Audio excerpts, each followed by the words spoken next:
is up, guys? So I figured we'd start doing something a little different on the channel. We always show our ATVs and side-by-sides and riding and stuff, but we never show how we get them there. So I just picked up this Ford F-150. It's the Lariat. It's a 3.5 EcoBoost. I think it's pushing 375 horsepower and like 470 on the torque, so that's pretty good for what we haul. We usually haul our side-by-side and 2 or 3 four-wheelers with us on a 24-foot trailer. So this was just doing good so far.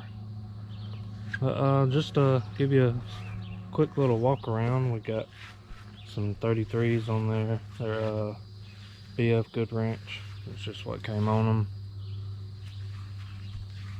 Yeah, it's pretty much all stock except for the tires. It does have a Rough Country, I think 3-inch leveling kit. It comes with the blocks, the shocks in the rear, and then the upper A-arm, and the shocks in the front too. So, but anyways, while we're here today, we're gonna go ahead and install our first mod on this thing.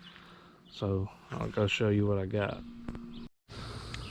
Oh, we got this cold air intake. It's from S&B Filters. Figured it'd be a pretty good first mod. I usually don't do air intakes, but being this truck, it's a twin turbo and stuff, I figure it would appreciate a little more air. So let's get to taking out all this stuff and checking it out.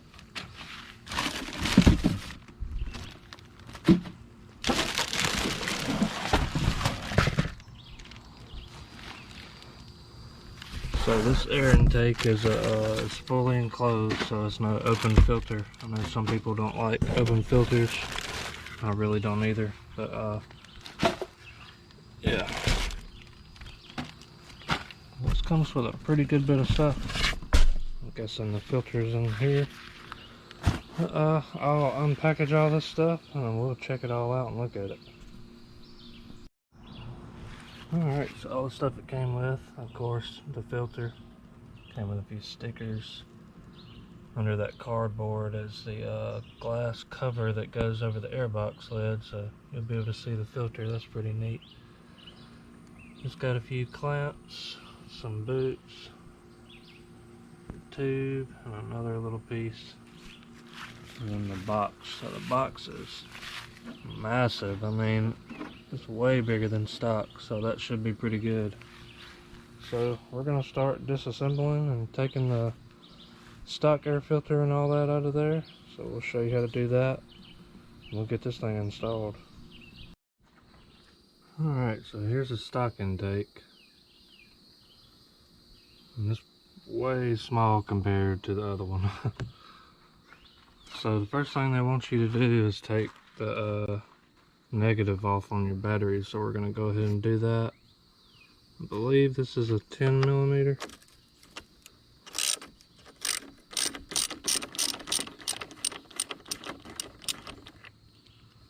And we'll just go on and slide that off, and they say to just keep it off until you get it installed. They recommend keeping it off for like 2 hours or an engine light will pop up or something.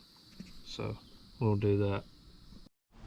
So after you got your battery cable disconnected on the negative side, you'll come over here and take this hose clamp loose and slide it right off of your air box. I might have to put the camera down.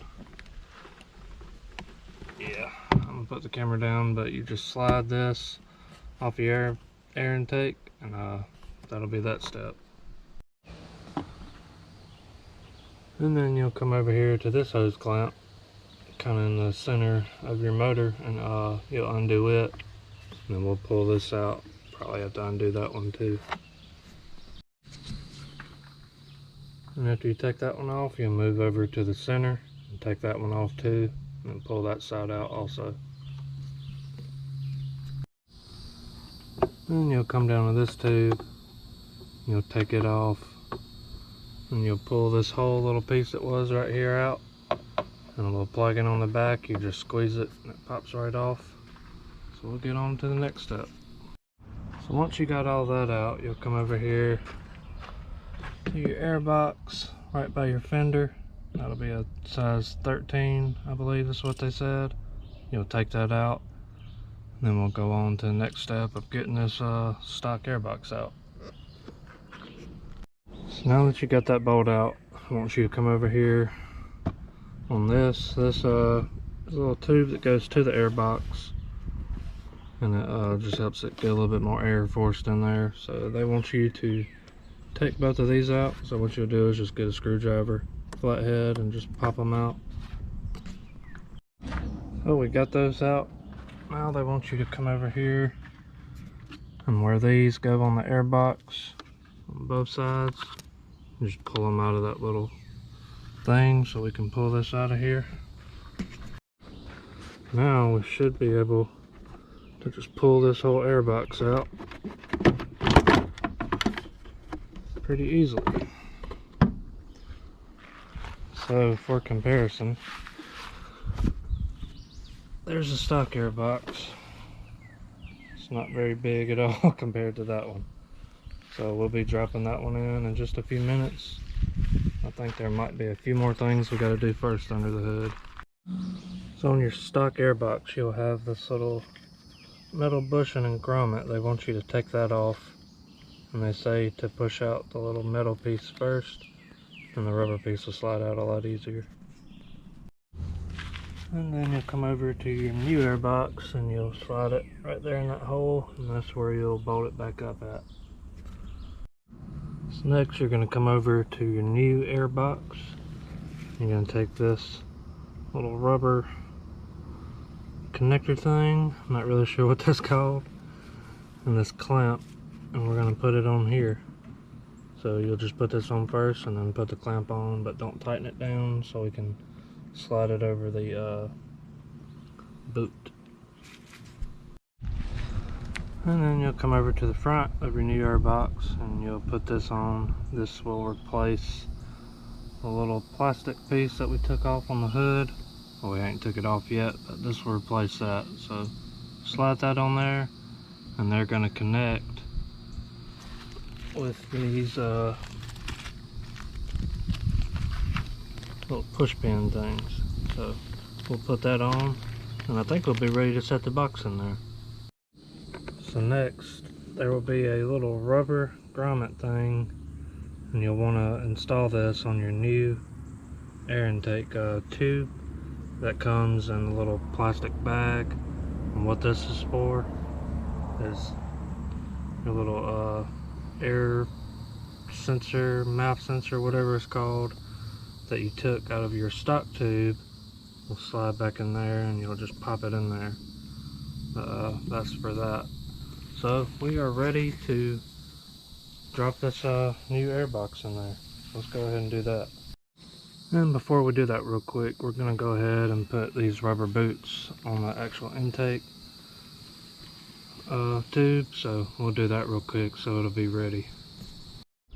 Alright, so you'll drop it in there. There's going to be two little prongs that come off the bottom of this box. They're going to slide down into two rubber grommets. And then once you get it in there, you'll reach in there and you'll put your bolt that goes back to the fender back on there, and that'll secure it in place.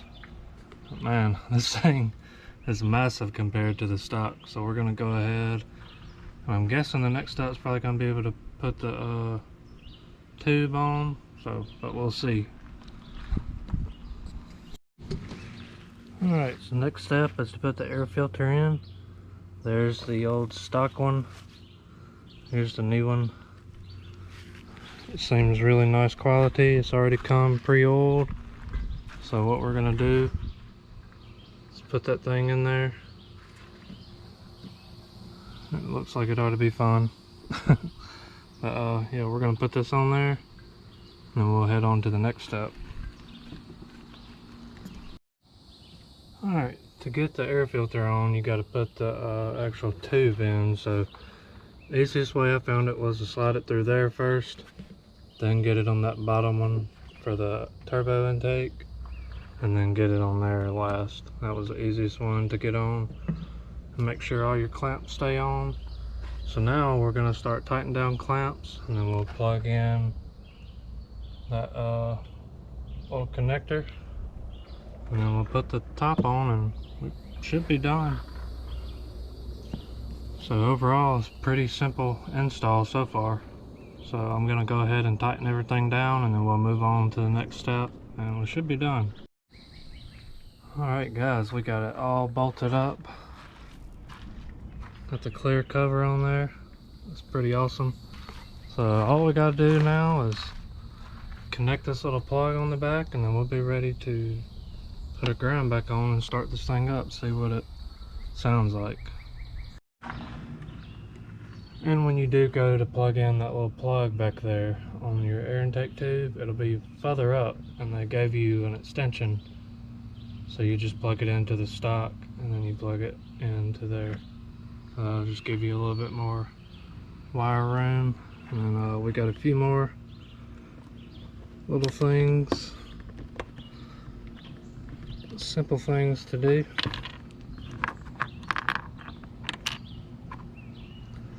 And we will be done.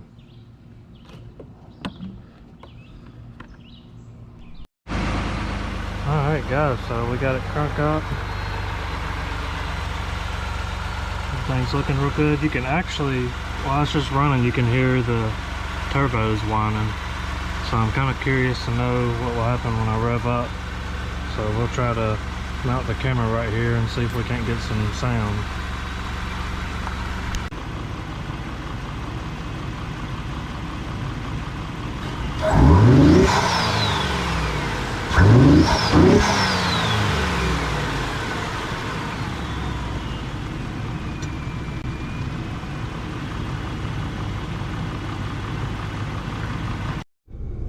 So overall, it does really good. I kind of feel like it feels a little bit more peppy, but that might just be in my head.